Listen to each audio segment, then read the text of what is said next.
BJP ने दिल्ली सरकार की आबकारी नीति पर बोला बड़ा हमला। वीडियो जारी कर कहा स्टिंग मास्टर का स्टिंग हो गया।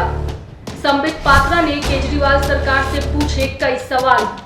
ठेकेदारों को मिलने वाला कमीशन 12% क्यों किया गया। नमस्कार, आप देख रहे हैं लाइव लगातार। मैं हूं आपके साथ रेखा मिश्रा। दिल्ली में एक बार फिर से बीजेपी ने प्रेस कॉन्फ्रेंस कर अरविंद केजरीवाल की सरकार पर बड़ा हमला बोला है और इसके साथ ही अरविंद केजरीवाल और उप मुख्यमंत्री मनीष सिसोदिया पर भ्रष्टाचार के आरोप लगाए हैं। इस दौरान बीजेपी ने 5 सवाल अरविंद केजरीवाल से पूछे हैं। सबसे पहले हम आपको उन 5 सवालों को सुनाते हैं। इस प्रकार से शराब नीति में मोटा माल मनीष सिसोदिया जी ने कमाया, जिस प्रकार से कमीशन का खेल हुआ, इस विषय को लेकर भारतीय जनता पार्टी ने कई प्रेस कॉन्फ्रेंसेस किए हैं और कई सवाल हमने अरविंद केजरीवाल और मनीष सिसोदिया से पूछे हैं। सिर्फ मेमोरी को फ्रेश करने के लिए मैं याद दिलाना चाहूंगा कि 5 सवाल हमने आदरणीय अरविंद केजरीवाल जी से पूछे थे कि ये जो पुरानी शराब नीति थी उसमें क्या खामी थी जिसके कारण एक नई शराब नीति लाई गई, और नई शराब नीति में क्या कमी थी जो उसे आनन फानन में वापस लेना पड़ा। रवि धवन जी की जो एक्साइज कमिश्नर थे तत्कालीन, उनकी अध्यक्षता में एक कमेटी बनी थी कि नई शराब नीति कैसी होनी चाहिए। उसके रिकमेंडेशंस को ताक पे रख करके ऐसी क्या कंपल्शंस थे कि अरविंद केजरीवाल जी ने एक ऐसी शराब नीति बनाई जिसमें उन्होंने रिकमेंडेशंस को नहीं माना। तीसरा सवाल हमने पूछा था कि ब्लैक लिस्टेड कंपनीज को आपने आखिरकार क्यों ठेका दिया। चौथा सवाल हमने पूछा था कि कानून के हिसाब से जो मैन्युफैक्चरर्स हैं वो रिटेल में नहीं आ सकते, उसके बावजूद आपने अपने मित्रों को बुला करके जो मैन्युफैक्चरर्स थे उनको आपने रिटेल में काम कराया।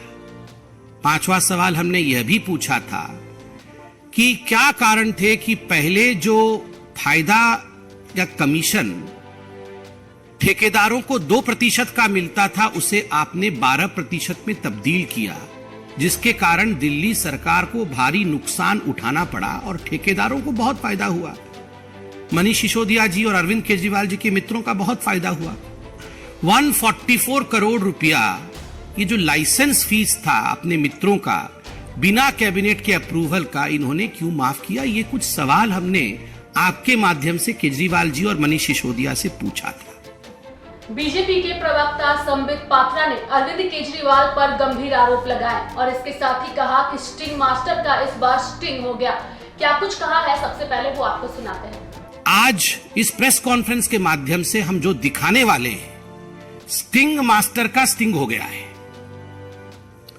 अरविंद केजरीवाल जी जब मुख्यमंत्री बने थे तो उन्होंने खड़े होकर कहा था कि देखो जी, अगर कोई भ्रष्टाचार करे तो आप जरूर उसका स्टिंग कर लेना, आप उसकी रिकॉर्डिंग कर लेना और हमें रिकॉर्डिंग भेज देना, तो हम जो है सच दिखा देंगे। तो आज वही हुआ है, एक स्टिंग हो गया है जो अब पब्लिक डोमेन में है। स्टिंग मास्टर का स्टिंग हो गया है और इस स्टिंग में जो कंटेंट है जो आप अभी देखेंगे, इससे एक बात स्पष्ट होती है कि जो लोग भ्रष्टाचार के खिलाफ लड़ने की कसम खाकर आए थे वो आज दरअसल कट्टर भ्रष्टाचारी पार्टी के रूप में सामने आई है। ये आम आदमी पार्टी कट्टर भ्रष्टाचारी पार्टी, और दिल्ली के जो नेताओं ने कहा था कि ये बेउड़ी सरकार है, आज कहीं ना कहीं वो साबित हो रहा है। बिल्कुल ब्लैक एंड व्हाइट में आज इस स्टिंग में आप देखेंगे कि अरविंद केजरीवाल और उनके सिपह सलार मनीष सिसोदिया ने किस प्रकार से मोटा माल कमाया है, अपने मित्रों से कैसे पैसे कमाए हैं, कैसे दलाली ली। मैं अब निवेदन करूंगा मंच से कि जरा लाइट को धीमी करके अरविंद केजरीवाल जी के काले कारनामों को स्टिंग ऑपरेशन के माध्यम से देखा जाए और आप सब भी स्टिंग मास्टर के स्टिंग को देखिए। तो आपने संबित पात्रा को सुना, जिन्होंने साफ तौर पर नई शराब नीति में हुए भ्रष्टाचार को लेकर सरकार को कटघरे में खड़ा किया। और इसके साथ ही एक वीडियो भी उन्होंने इस दौरान जारी किया, जिस वीडियो में साफ तौर पर उन्होंने कहा है कि भ्रष्टाचार हुआ है इस मामले में, जिसको लेकर लगातार बीजेपी आवाज भी उठाती रही है। आप देखिए इस वीडियो को।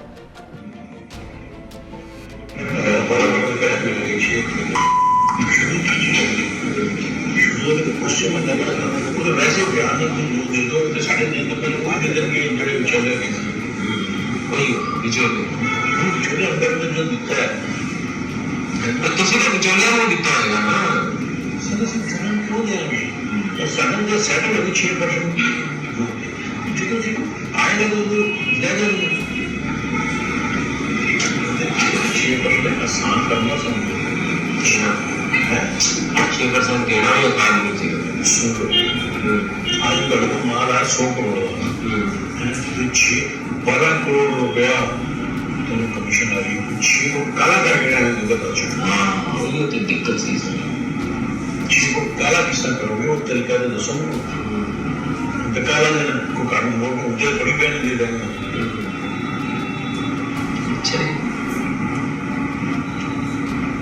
भाई अगर कंपनी 2% से 12% कमीशन की थी किस तरह होगी?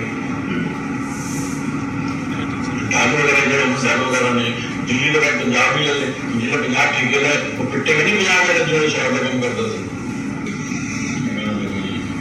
मेरा बेटा यहाँ नहीं रहता, 2 साल अभी खाली करके कब ये बार नमाज तो लिखा है थी मैं सच्चा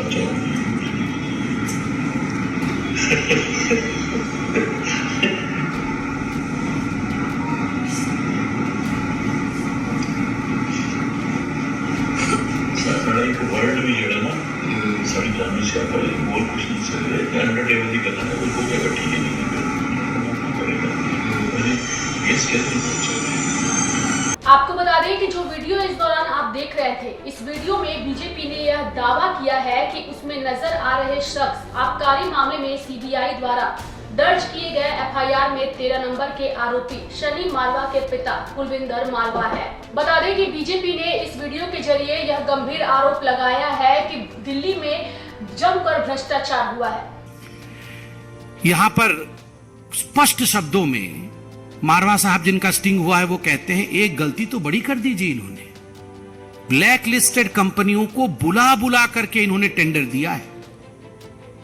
मनोज जी बैठे हैं, आदेश जी बैठे हैं, हरीश जी बैठे हैं। डे 1 से हमारे इन नेताओं ने आवाज बुलंद की थी कि ब्लैक लिस्टेड कंपनी को आपने आखिरकार टेंडर क्यों दिया। एक्साइज विभाग में कंप्लेंट किया गया था 2021 में कि एनरिच कंपनी और ये जो इंडो स्पिरिट कंपनी है, इनके रिटेलर्स भी हैं, खाओ गली इत्यादि, ये ब्लैकलिस्टेड हैं, इनको आप मत दीजिए टेंडर। कंप्लेंट के बावजूद मनीष सिसोदिया जी ने टेंडर दिया क्योंकि मोटा माल मिल रहा था। तो आपने बीजेपी के नेताओं को सुना, जिन्होंने कहा है कि दिल्ली में स्टिंग करने वाले नेता का ही आखिर स्टिंग हो गया। आपको बता दें कि बीजेपी के इस आरोप के बाद उप मुख्यमंत्री मनीष सिसोदिया ने भी प्रेस कॉन्फ्रेंस किया और इस दौरान उन्होंने क्या कहा वो आपको सुनाते हैं। फिर सीबीआई से उन्होंने एफआईआर कराई तो सीबीआई ने भी ढूंढ ढांड के दूर से कहीं से स्ट्रेच करके 2 कंपनियों के बीच की किसी वाइड डीलिंग को ज़बरदस्ती मेरे ऊपर थोपने की कोशिश की, वो भी सोर्सेज के हवाले से। तो एफआईआर में लिखा, उसके बेस पे मेरे घर पे रेड डलवा दी, घर पे कुछ नहीं मिला। मेरे परिवार का लॉकर तलाश लिया बैंक का, उसमें कुछ नहीं मिला। अब जब सीबीआई से एक तरह से क्लीन चिट मिल गई कि जी इनके पास तो कुछ नहीं मिल रहा, तो अब बीजेपी कह रही है जी देखो सीबीआई नहीं ढूंढ पाई, अब हम स्टिंग करके देंगे। फिर वो कोई सड़क पे चौराहे पे खड़े होकर किसी को गाड़ी पे बिठा के कुछ कहते हैं, उसके कोई सवाल जवाब करते हैं, वो स्टिंग है, मजाक है। तो ऐसे स्टिंग मेरे पास भी है, मैं भी दे दूंगा कल बहुत सारे, फिर आप उसको भी चलाना। बहरहाल दिल्ली में नई आबकारी नीति को लेकर के बीजेपी और आम आदमी पार्टी आमने सामने हैं, एक दूसरे पर आरोप लगाए जा रहे हैं, वीडियो भी जारी किए जा रहे हैं। वहीं सत्ता पक्ष की ओर से भी इस पूरे मामले को बेबुनियाद बताया जा रहा है।